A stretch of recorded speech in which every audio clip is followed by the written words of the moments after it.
Halo semuanya, Assalamualaikum warahmatullahi wabarakatuh. Perkenalkan nama saya Nada Natasha. Di sini saya akan membahas kasus yang sering kali terjadi di kalangan remaja generasi Z. Nah, kalian tahu nggak sih bahwasanya kasus ini sering kali menjadi kasus yang memicu adanya bunuh diri. Nah, bahaya kan? Makanya, yuk terus dengerin. Kalian tahu nggak bahwasanya kasus bunuh diri ini menjadi tren yang meningkat baik di global maupun di Indonesia. Kementerian Indonesia sendiri menyebutkan bahwa 6,1% remaja berusia 15 tahun ini kerap atau sering kali mengalami gangguan kesehatan mental. Bahkan WHO sendiri menyebutkan bahwasanya 800.000 orang melakukan bunuh diri akibat kesehatan mental. Nah, mayoritas yang melakukan bunuh diri ini adalah rentan usia dari 15 tahun hingga 29 tahun. Ini menunjukkan bahwasanya kasus kesehatan mental sendiri tidak bisa diabaikan dari mata publik.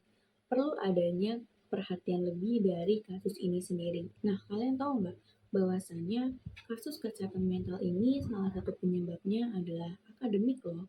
Kenapa? Karena di Indonesia ini memiliki standar akademik yang cukup tinggi, seperti tingkat masuk prestasi di universitas favorit sangat meningkat, dituntut untuk berprestasi dari keluarga, hingga tugas yang menumpuk membuat kesehatan mental mereka terganggu. Nah, remaja yang kerap tidak bisa memenuhi ekspektasi ini seringkali merasa bahwa mereka ini gagal dan mengganggu kesehatan mental mereka sendiri. Dan kalian tahu nggak sih bahwasanya media sosial seringkali menjadi isu pemicu adanya tingkat kesehatan mental yang berlebih. American Psychological Association atau disebut juga dengan APA menyebutkan bahwasanya para remaja yang melakukan aktivitas di media sosial secara berlebihan selama 3 jam dalam sehari berturut-turut rentan mengalami depresi. Mengapa seperti itu? Karena mengingat platform media sosial seperti TikTok, Instagram, dan juga Twitter seringkali menjadikan pemikiran mereka merasa tidak ada kepuasan dalam diri sendiri, tidak bisa mencapai kepuasan atas hal yang bisa didapatkan oleh diri sendiri, dan kerap seringkali membandingkan diri mereka sendiri terhadap influencer atau selebgram di TikTok atau di Instagram atau di platform sosial media lainnya. Nah, lebih parah lagi istilah namanya cyberbullying. Nah, kalian tahu kan bahwasanya istilah cyberbullying ini sangat berbahaya. Nah, mengingat dampaknya sangat berbahaya, istilah cyberbullying ini sangat akrab sekali di dunia maya. Cyberbullying ini dapat meninggalkan komentar negatif, ancaman, dan juga meningkatkan resiko adanya bunuh diri. Hal tersebut dapat meningkatkan rasa kecemasan terhadap kesehatan mental para remaja sendiri. Nah, dampak selanjutnya itu sendiri adalah tentang masalah keluarga. Para generasi Z ini sering merasa rentan atas masalah keluarga itu sendiri. Nah, mengapa? Karena mereka merasa bahwasanya keluarga yang seharusnya dijadikan rumah oleh mereka seringkali tidak nyata adanya seperti dipikirkan oleh mereka sendiri. Nah, mengapa? Karena keluarga yang seharusnya menjadi rumah pulang untuk mereka, rumah berteduh, untuk payung berteduh mereka sendiri terkadang menjadi salah satu konflik terbesar bagi mereka.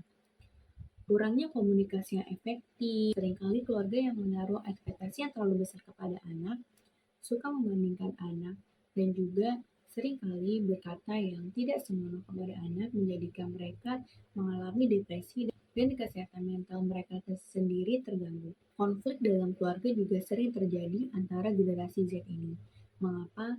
Karena mereka tumbuh berbeda dengan generasi para orang tuanya dan seringkali menjadikan konflik pemikiran yang berbeda.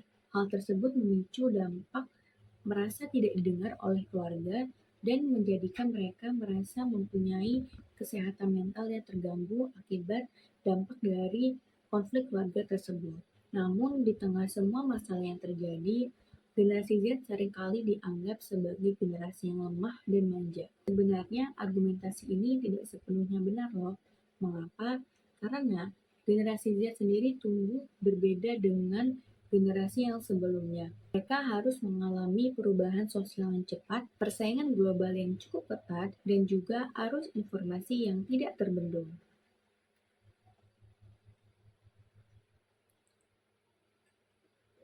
Masalah ini tidak bisa disepelekan bahkan dibandingkan sendiri oleh generasi yang sebelumnya, dan perlu dilihat dengan rasa yang cukup empatik. Nah, cukup memprihatinkan bukan kasus kesehatan mental itu sendiri? Nah, perlu adanya perhatian lebih terhadap kasus ini sendiri. Tidak bisa dari sepihak saja yang memperhatikan, perlu dari.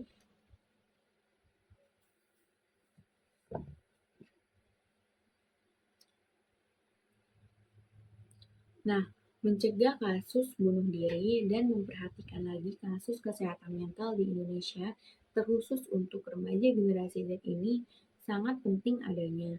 Tidak bisa dari satu pihak saja, melainkan dari keluarga, dari pihak lingkungan, dari pihak-pihak yang mempunyai kapasitas yang lebih, perlu memperhatikan kasus ini tersendiri. Setiap, setiap nyawa adalah berharga. Setiap upaya kecil kita bisa jadi merupakan bantuan masa depan bagi mereka. Mari sama-sama kita menjadikan dunia yang lebih baik, di mana remaja bisa didengar, dipahami, dan juga didukung.